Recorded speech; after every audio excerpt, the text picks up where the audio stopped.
Diz assim, Romanos 8, versículo 1. Portanto, agora já não há condenação alguma para os que estão em Cristo Jesus. Portanto, agora já não há condenação alguma para os que estão em Cristo Jesus. Obrigado, Senhor, pela Tua palavra, e pedimos que, mais uma vez, o Senhor se revele a nós. Abra o nosso entendimento, nosso coração, os nossos ouvidos espirituais, e fala conosco, nos abençoa mais uma vez com a Tua palavra, para a Tua glória, e em nome de Jesus. Amém. Amém. Qual seria a diferença entre pecado e pecados? Qual seria a diferença entre pecado e pecados? Numa explicação simples, pecado seria a raiz. Pecados seriam os frutos provenientes dessa raiz. Pecado seria aquela força, aquela inclinação para o mal. Pecados seriam os atos maus. Então, por exemplo, imagine que alguém um dia te coloque contra a parede e te exija, te confronte com a verdade.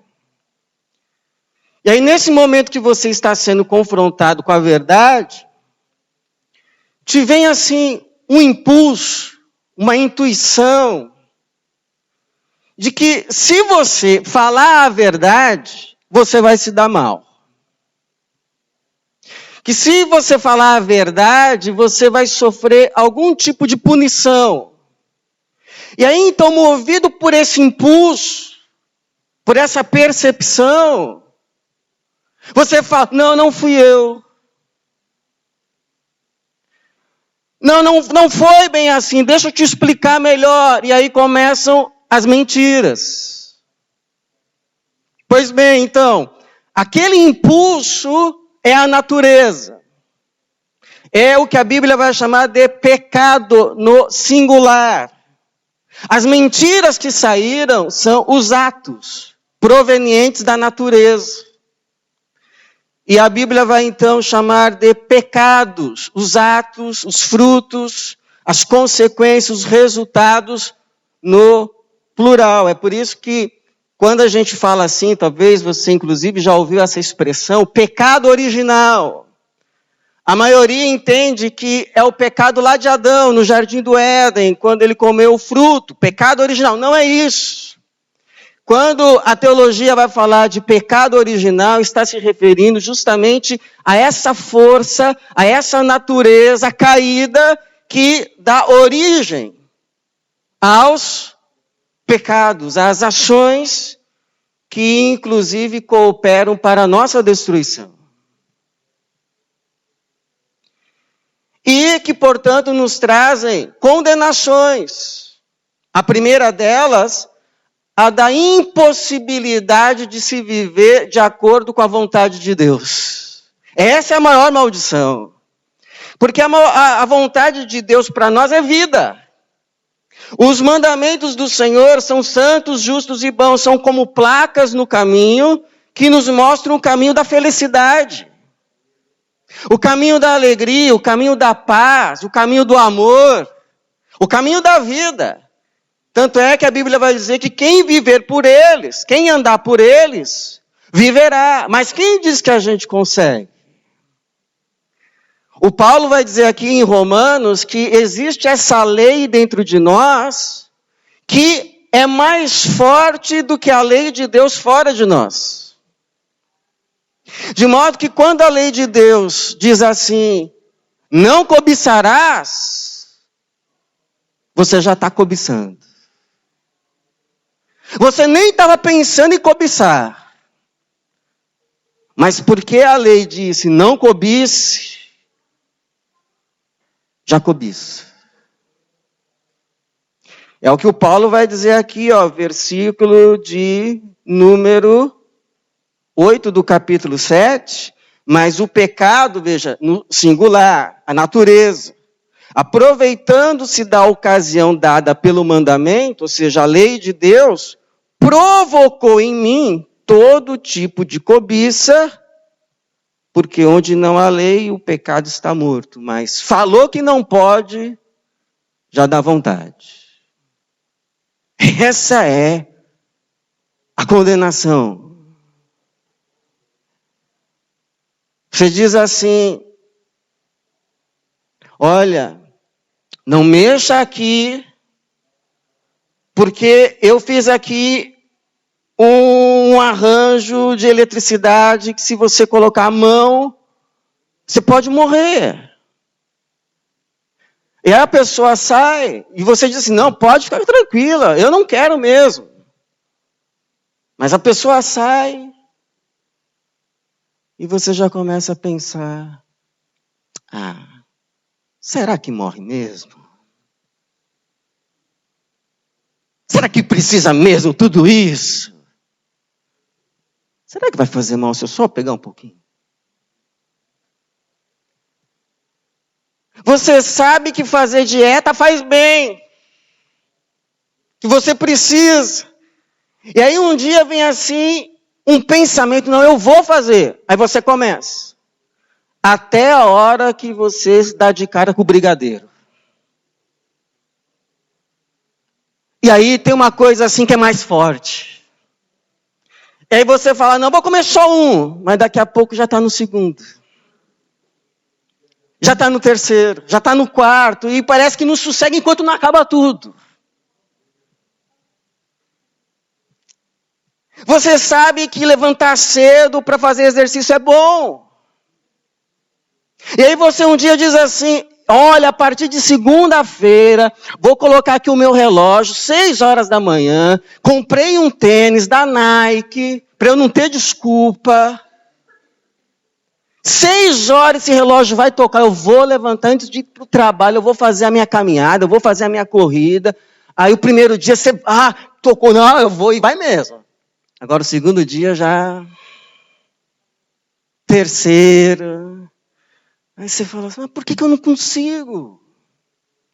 Eu sei que é bom, mas parece que tem uma lei dentro de mim mais forte, que faz com que eu faça justamente aquilo que eu sei que não é bom. E me impede de fazer aquilo que eu sei que é bom. É o que o Paulo diz assim, versículo 20 do capítulo 7. Portanto, o versículo 21, desse modo, descubro esta lei em mim. Você já também descobriu essa lei em você? Será que o Paulo está falando de uma coisa estranha demais? Descubra esta lei em mim, quando quero fazer o bem, o mal está presente em mim. Porque no que diz respeito ao homem interior, tenho prazer na lei de Deus.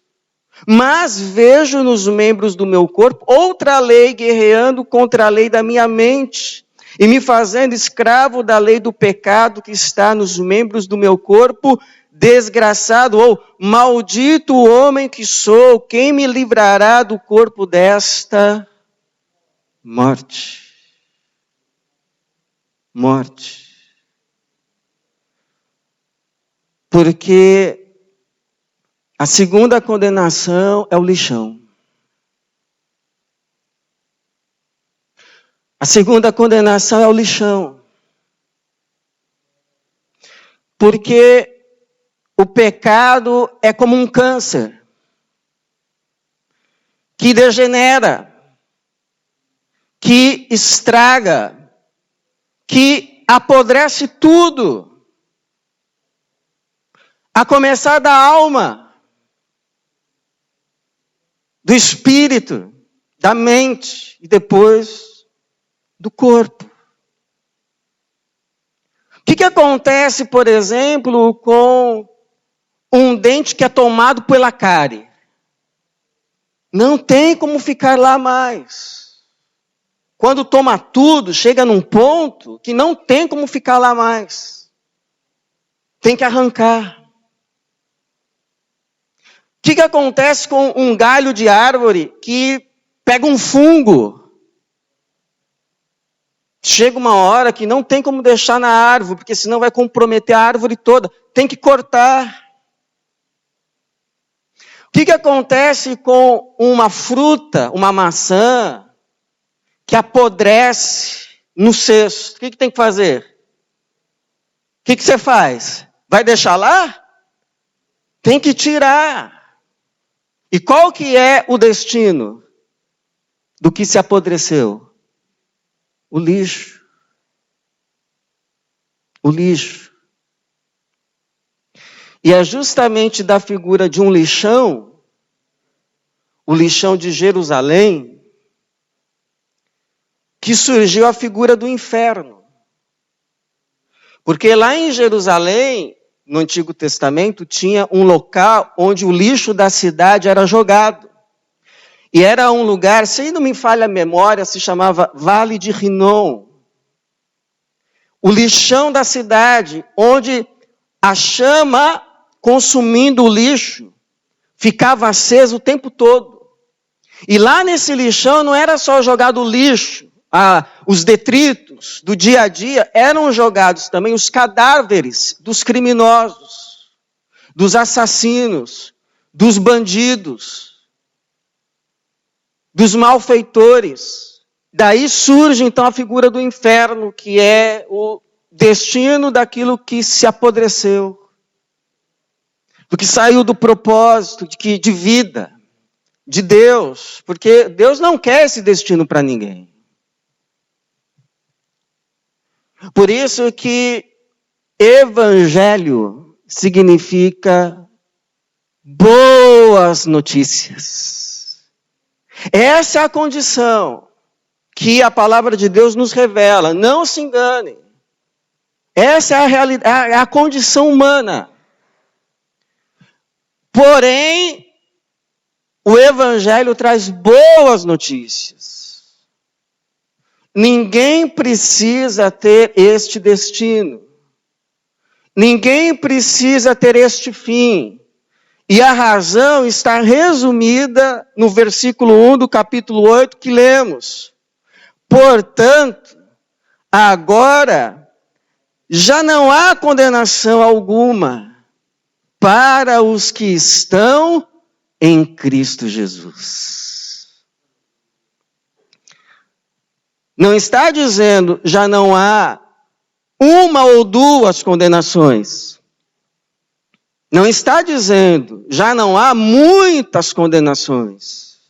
Mas está dizendo o texto, agora já não há condenação alguma.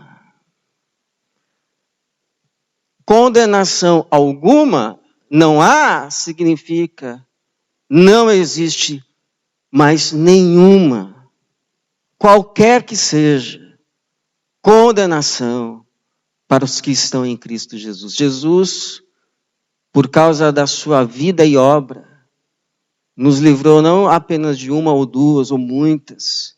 Jesus, e só Ele, Jesus Cristo, por causa da sua vida e obra, nos livrou de toda a condenação. Todas as condenações possíveis e imagináveis. Ele nos livrou. Ele nos salvou. A pergunta que fica é: por quê? Por quê? Por que que Ele nos livrou de toda e qualquer condenação? De modo que já não existe condenação mais alguma para conosco, que estamos nele, em Cristo Jesus. Primeiro, irmãos, porque lá na cruz, ele não apenas pagou os nossos pecados, mas ele apagou os nossos pecados. E quem vai dizer isso é Colossenses 2,14. Colossenses 2,14 diz assim, que o escrito de dívida que era contra nós, ele cancelou cravando na cruz. Escrito de dívida era tipo uma nota promissória. Era um documento onde estava escrito aquilo que a gente devia, uma pessoa devia. Então, espiritualmente falando, seria um documento onde estariam registradas as nossas transgressões. Lembra dos 10 mandamentos? Onde nós quebramos, onde nós transgredimos, onde nós não cumprimos, onde nós pecamos, estaria escrito aqui nesse documento de dívida. Lembra aquela história daquele medo que no último dia ia ter um vídeo passando de todos os pecados? Então, seria esse documento. E o Paulo vai dizer que o contexto vai explicar que naquela época existia 2 formas de cancelar um escrito de dívida. Um documento onde constavam as nossas transgressões. Uma era fazendo um X. A outra era pegando uma bucha embebida de água e passando sobre aquele pergaminho de couro escrito com tinta de fuligem. A palavra que o Paulo usou ali quando escreveu que Cristo cancelou o escrito de dívida, não foi a palavra grega kiasen, que daria a entender que Jesus fez um X. Ele fez um X, mas o que estava escrito contra nós continuaria visível. Sabe aquela pessoa que diz assim, eu perdoo, mas eu não esqueço? Nós poderíamos pensar que Deus é assim. Não, Deus pagou, está pago, fez um X, mas o que eu fiz continua escrito, Deus lembra. Mas não é isso que está escrito lá em Colossenses 2,14, porque Paulo não usou a palavra kiasen, Paulo usou a palavra grega exaleifen, que significa apagar. Jesus não riscou, Jesus apagou a nossa condenação, sabe com o quê? Não foi com água não, foi com o seu sangue. De modo que Deus pode dizer lá em Jeremias capítulo de número 31, a respeito da nova aliança, eu perdoarei as vossas maldades e dos vossos pecados não me lembrarei mais. Você pode até lembrar. Mas saiba de uma coisa, Deus não lembra mais. E Ele não lembra mais, não é porque Ele fez vista grossa. Ele não lembra mais porque foi apagado mesmo. Pelo sangue de Jesus, lá na cruz. O sangue de Jesus nos purifica de todo pecado. De modo que se você for lá vasculhar, deixa eu ver se isso é verdade mesmo. Entrar lá nos arquivos celestiais, dar uma de hacker, invadir o sistema e procurar lá débitos, escreve lá o seu nome, vai abrir lá a pastinha, débitos referentes a, aí você põe o seu nome, fulano de tal, você vai lá ler escrito em vermelho sangue, nada consta. Nada consta. Tudo pago. E embaixo, Jesus. Aleluia. Fala para mim se não é uma boa notícia. Lembra da música? Cada erro que tu cometeste foi pago pela graça de Deus o Senhor. Ser então feliz, feliz.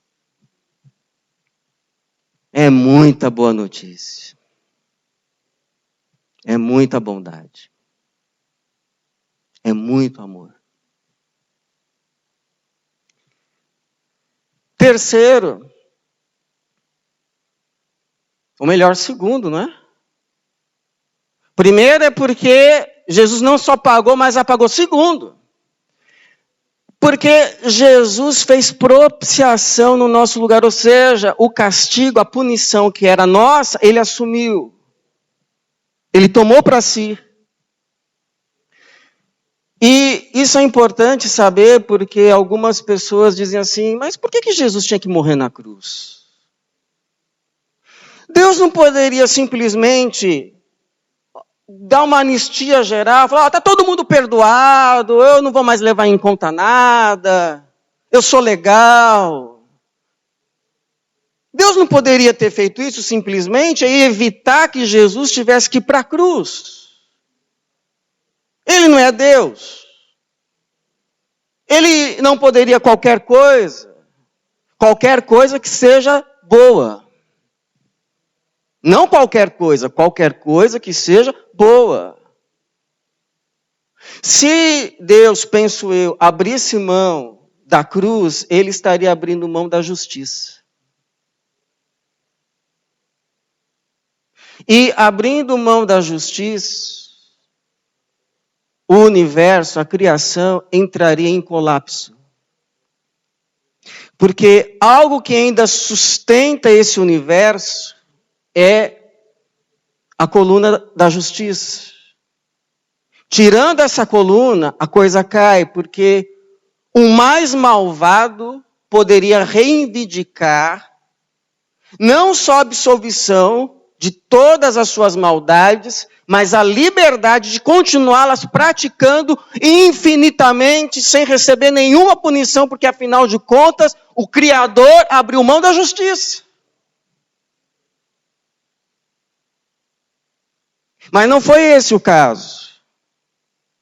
Lá na cruz, Deus demonstrou não só toda a sua justiça, mas todo o seu amor. Ele demonstrou toda a sua justiça porque ele não deixou sequer um pecado sem ser condenado e punido. Todos foram, inclusive aqueles que não tinham recebido a sua devida punição no passado. Como, por exemplo, o pecado de Davi, que eu não gosto de falar do pecado de ninguém, mas é necessário, está na Bíblia. Ele, no momento de fraqueza, ele adultera e ainda conspira um homicídio. E de acordo com a lei, quem praticasse tal coisa merecia a morte.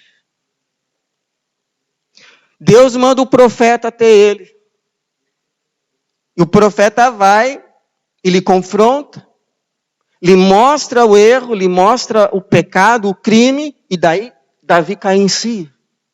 Porque parece que ele estava em outro mundo. Finalmente ele cai em si, ele acorda. E é quando ele acorda, daquele apagão, ele reconhece. Ele não dá desculpa. Ele não joga a culpa em outro. Ele admite. Pequei contra o Senhor. Pequei contra o Senhor. E o profeta diz assim, e Deus perdoou o teu pecado. Você não morrerá. Mas como assim?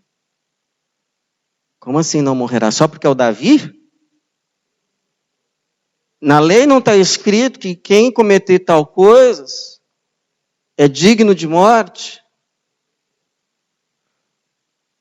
Davi não recebeu a condenação que merecia, não porque era Davi, mas porque o Cordeiro de Deus foi sacrificado antes da fundação do mundo.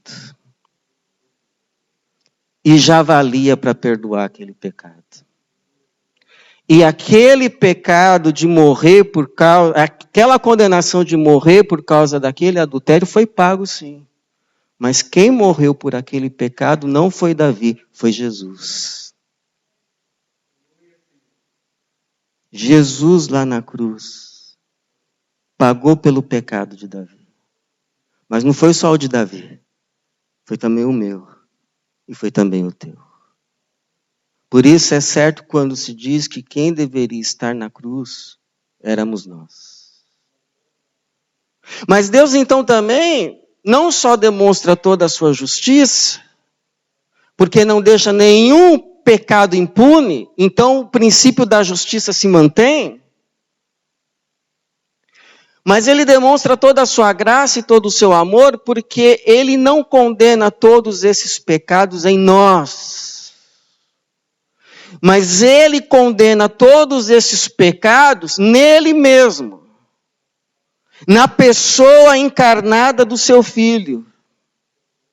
É por isso que o Paulo vai depois poder escrever, ainda nesse capítulo 8, mais para o meio, quem intentará acusação contra os escolhidos de Deus, se é Deus mesmo quem os justifica?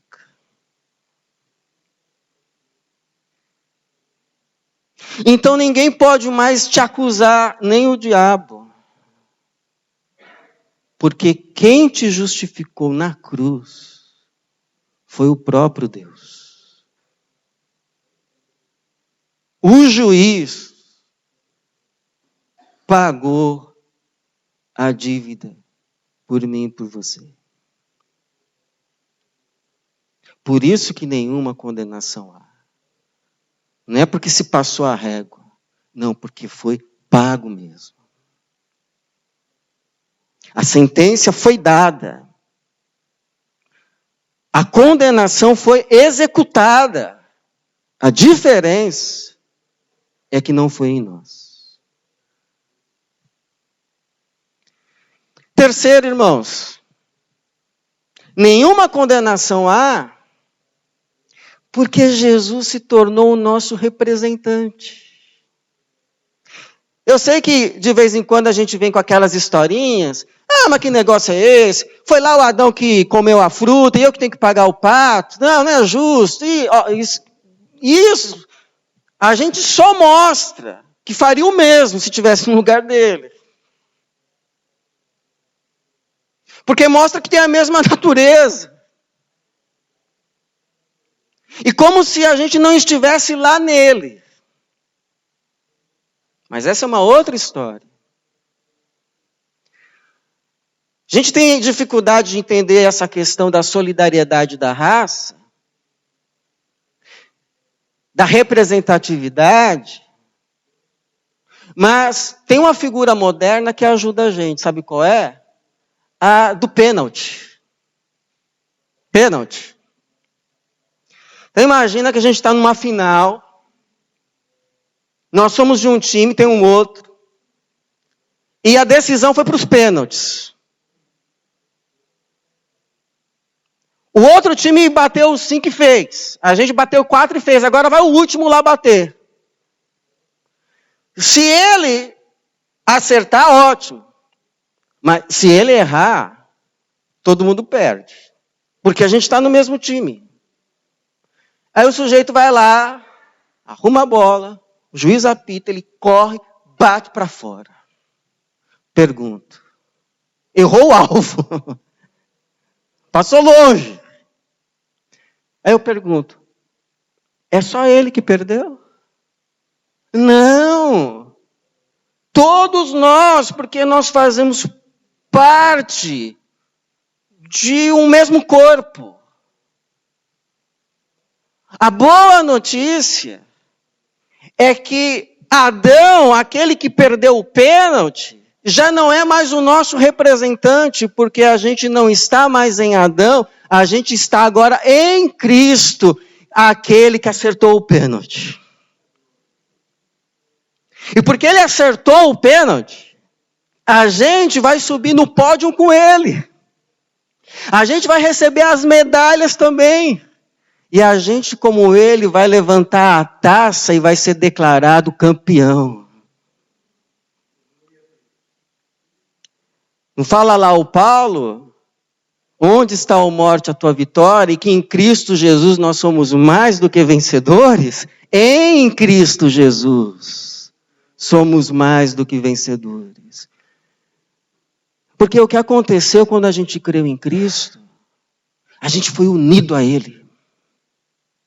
A gente foi unido a Jesus. Espiritualmente houve um milagre. A gente saiu lá de Adão e se apegou a Jesus. Fomos unidos. E nada mais nos separa dele. De modo que tudo que ele passou, a gente vai passar também. Alguns de nós, talvez, em algumas partes do mundo, inclusive vai passar pela cruz.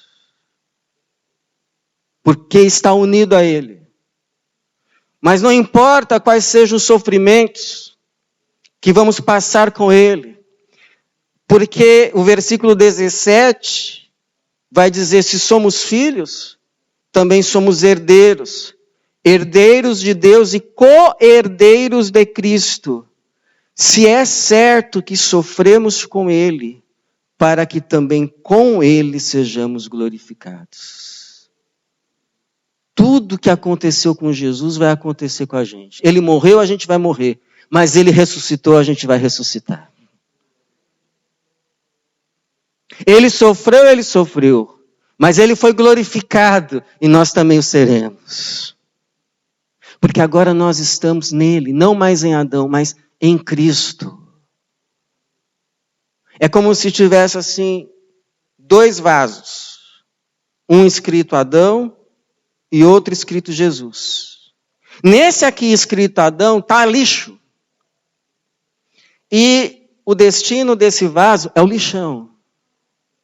Porque o que está aqui apodreceu, se deteriorou. O outro vaso é Jesus. E está aqui prata. Está aqui ouro. E o que a Bíblia vai dizer é que nós fomos tirados desse vaso aqui, que é para o lixo, e fomos colocados nesse aqui. Esse vai para o lixão, mas esse vai ganhar um lugar de honra na casa de Deus. De modo que tudo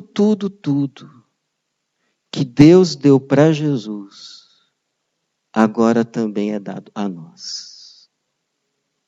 Tudo, absolutamente tudo que é de Jesus, agora também é nosso, porque estamos nele.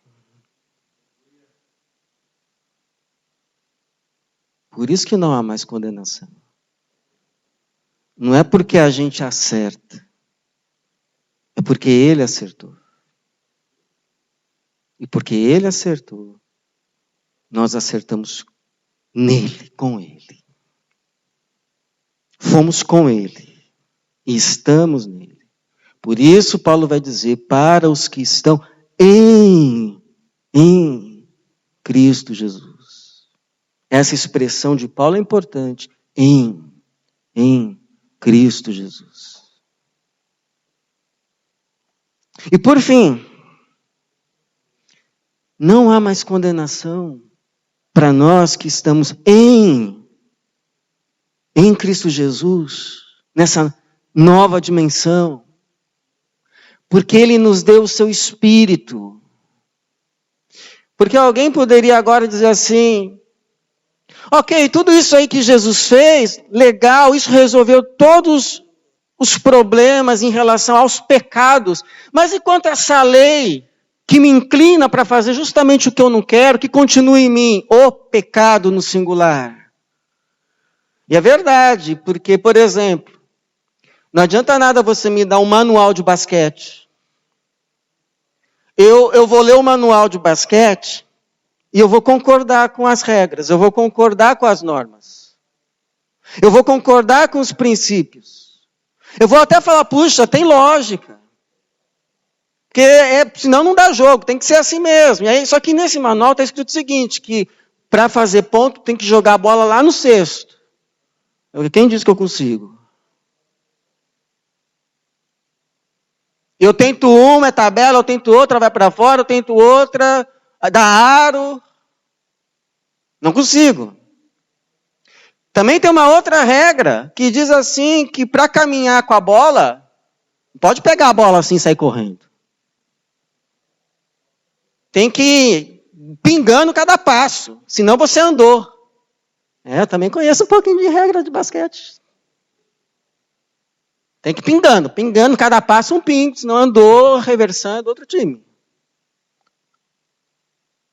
Aí daqui a pouco, sabe o que acontece? Eu estou com raiva desse manual.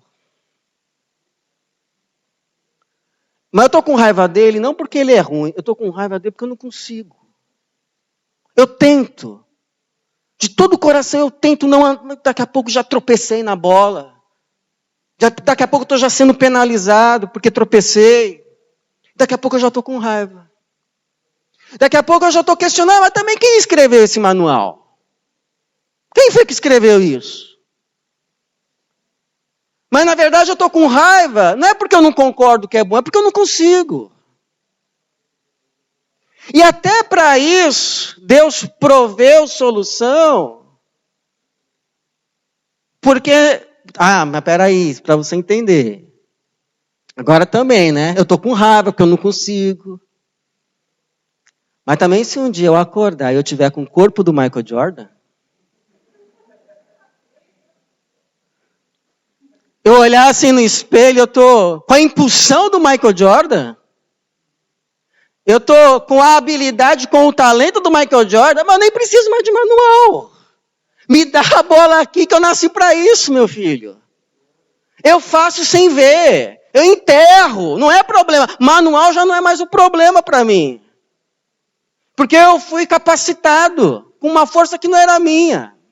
E é exatamente isso que Deus fez por nós quando nos deu o seu Espírito, que é o Espírito de Jesus, o Espírito daquele que viveu segundo a vontade de Deus. Que andou o tempo todo no caminho da vida, não tropeçou, não foi para o caminho da morte em nenhum momento, não porque não foi tentado, mas porque é o Espírito próprio de Deus encarnado. Esse Espírito nos foi dado. E esse Espírito nos dá agora uma nova mente. Nos dá agora um novo entendimento. Nos dá agora uma nova mentalidade. Nos dá agora um novo coração. Nos dá agora novos desejos. Nos dá agora novas vontades. Nos dá agora uma nova vida. De modo que eu concordo com um pastor que disse assim: a vida com Jesus, por Jesus, que agora veio viver por meio de nós, pelo seu Espírito. Então, não é só a gente que está em Cristo, Cristo está em nós, pelo seu Espírito. Então, a vida com Ele não é uma escolha em se abdicar, renunciar a uma vida de prazer para uma vida sem prazer, mas pelo menos é a vida com Jesus. Não é isso. Não é isso. Não é optar por uma vida sem prazer a despeito de uma vida com prazer. É a opção por outros prazeres. Outros prazeres. Outras vontades, outros desejos. Agora eu quero fazer o que é certo. Eu quero fazer o que é bom. Eu quero viver para a glória de Deus. O meu prazer é ouvir o mesmo que Deus falou para Jesus. Esse é o meu filho amado, em quem me comprazo. É isso que eu quero. Que eu mais quero. Por isso nenhuma condenação há. E eu lembro assim, sabe, de uma história, que é uma música do Estênio Márcios. Eu não vou lembrar a letra, mas é bonita porque diz assim que ele diz que ele teve um sonho e ele foi para o céu. Só que ele chegou no céu e o portão estava fechado. E tinha lá um anjo. e perguntou o nome deles. E aí ele disse, e aí o anjo falou, então peraí, deixa eu ver o que está escrito aqui a teu respeito. E aí então o anjo vai ler o seu nome é esse mesmo? É esse mesmo. E aí o anjo começa a ler, assim a testa do anjo começa a franzir. E aí o anjo olha e diz, e como você acha que você vai poder entrar aqui? E aí ele diz assim, mas olha bem aí. Olha bem no final o que está escrito aí. E aí o anjo falou, olhou e chegou lá na última linha. Ah, tá certo. Estava escrito, tudo pago, com sangue e assinado Jesus. E aí as portas se abriram. E diz que ele entrou. E diz que o desejo maior não era ver rua de ouro e cristal. A vontade maior é ver o meu Salvador. O meu Salvador. O meu Salvador. E sabe por que é importante a gente lembrar essas coisas? Porque tem muita gente vivendo ainda debaixo de culpa. Vivendo ainda debaixo de condenação. Não precisa, Jesus já pagou. Mas são efeitos. São efeitos. Mas até para isso, a Bíblia diz lá em Hebreus, assim, que em breve Deus purificará a vossa consciência, para que você possa servir ao Deus vivo. Para que vós possais servir ao Deus vivo. Sabe quando é que todas essas coisas vão fazer sentido para você? Quando Jesus falar isso para você. Quando Jesus falar. E quem sabe, não foi hoje que ele falou. Por isso que encerro com a mesma frase que o meu pastor encerrava os sermões dele. Que Deus aplique essa palavra no nosso coração. Assim seja. E que Deus nos abençoe. Como já nos abençoou. Amém. Amém.